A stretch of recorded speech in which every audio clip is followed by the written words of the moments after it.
Емисијата ексклузив ви овозможи Holiday Inn, Intercontinental Hotels Group.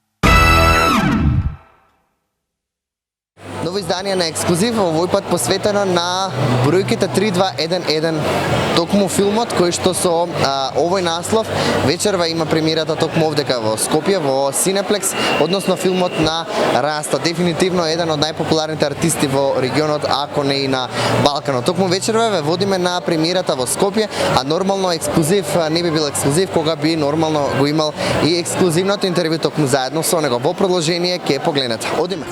Ona voli moje dedove, voli moje Nike, voli moje hedove, mirišu ko iz bajke. I voli sve što kažem, voli kako nosim stvari, voli moje tetovaže, ona voli sve što radim. Ona voli moje dedove, voli moje Nike, voli moje hedove, mirišu ko iz bajke. Voli sve što kažem, voli kako nosim stvari, voli moje tetovaže. Новото издание на ексклузив го започнуваме повторно со уште една нова ексклузива и со насловот Слободата е непроценлива, односно филмот кој што верувам дека како во регионот, така и во Македонија ќе ги нормално доследно на рекордите на гледаност како во регионот, ќе ги има и во Скопје, нормално која ако не Раста заедно со нас во директно киното каде што практично се случува премиерата, односно Cineplex, најпрви добро дојде во Скопје по овој прекрасен наслов и филм кој што имавме можност да го видиме. Hvala, bolje vas našao i hvala na ovoj divnoj najavi.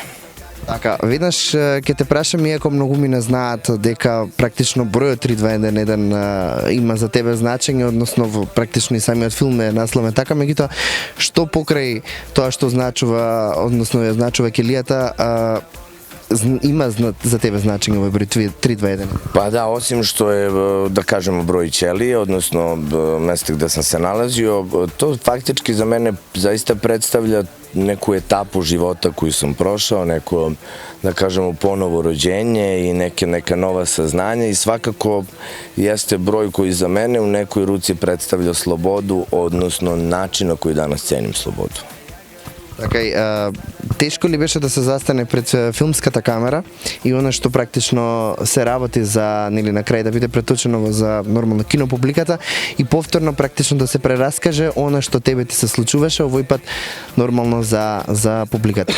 Pa znaš šta, jako je bilo teško, pogotovo, mislim, teško je bilo, emotivno je teško bilo ponovo proživljavati neke momente koje možda nisam direktno proživljavao tamo, nego sam emotivno u sebi imao te neke borbe. To su neke stvari, gledao si film, to su te neke stvari, te neke momente gde sam sa ćerkom imao taj neki odnos u samom sebi, gde prosto nisam praktično imao taj neki odnos u momentu, ali mi je stalno bilo u glavi. To su neke stvari koje je bilo zaista teško proživeti ponovo, a pogotovo da se onako materializuju kad bukvalno ispred sebe vidiš tu celu sliku.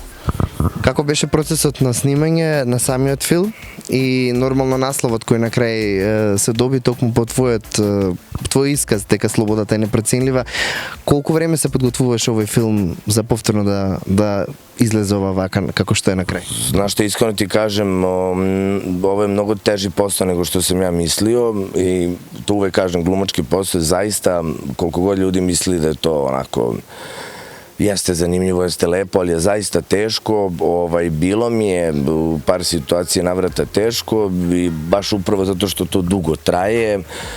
Ja sam navikao na ekranizovanje muzike u nekom vidu spotova ili tako u nekoj formi, ali svakako ovo je zaista nešto posebno i mogu ti reći da je, koliko snajkadno, 2 godine trajalo snimanje.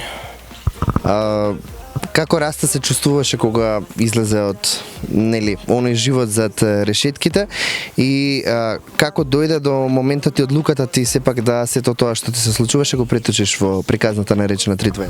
Pa znaš kako, ja se inače u životu kad god se bavim muzikom, odnosno bavim svojim albumima, konkretno bavim svojom nekom etapom u životu i uvek se opisuje neki deo mog života i to ljudi znaju. i kada sam izbacio Indigo i kada je bio Don Reggaeton, sve su to neke etape u mom životu koje ja konkretno opisujem. Ja sam navikao da se ogolim pred publikom i da prosto iskreno stanem i kažem sve što mislim. Ovo jeste malo drugačiji vid svega toga i jeste nešto što zaista zaslužuje da se na takav način prosto posveti pažnja i mislim da ovaj film upravo dobra poruka i pouka mladim generacijama. Дали животот зад решетките, односно оно што практично ти се случуваше и е прикажано во филмот, може да биде инспирација за создавање на нова музика? Pa za mene jeste bilo, ja sam imao inspiracije nenormalno, ja uvek se trudim da ukoliko god se nekoj teškoj situaciji nađem, da uvek nekako racionalizujem moment i da sve to pretočim u muziku, odnosno da kanališem svoje osjećanja. Srećom, način kanalisanja osjećanja mojih su uvek bila izražavanje kroz muziku i to je nešto što meni dobro ide i ja sam ovu prosto celu situaciju iskoristio da nekako se izrazim na neki nov način i mislim da sam to uspeo. И еве би сакал да те прашам, со оглед дека ги спомнуваме младите, најголем дел од публиката ќе биде токму таа, односно публиката која што тебе те следи насекаде. Која е твојата порака, не само со филмот, и животната твоја некоја идеологија која што имаш кон младите и пораката кон тоа како во животот треба да се движи? Pa ja generalno savjetujem, baš govorim da neke stvari u životu ne moraju da se uče iz sopstvenog iskustva, ne mora baš sve da se prođe, dovoljno da se iz nekog drugog iskustva neke stvari vide i da ne mora baš sve da se prati što je trend na TikToku, Instagramu i tako dalje da bi se bilo cool u društvu. Mislim da je to kratkotrajna pažnja i neka kratkotrajna vrednost, a da neke prave stvari se nalaze malo kad dublje zagrebemo. Tako da to je neka poruka ispod ove poruke klincima da malo onako dublje sagledavaju sebe, svoje živote i da se više cene i da prosto ne moraju da uvek prate svaki trend. Пред самиот крај морам да искористам приликата со оглед дека работиме, односно интервју во концептот на емисијата Ексклузив. Што за тебе значи зборот ексклузив? Pa za mene znači nešto posebno novo i autentično. Верувам дека така ќе биде и филмот и во Македонија ќе го има истиот успех како и во регионот и на Балканот. Hvala ti puno. Hvala. Здраво на овој интервју. Hvala. Ja sam Rasta, a vi gledate Ekskluziv.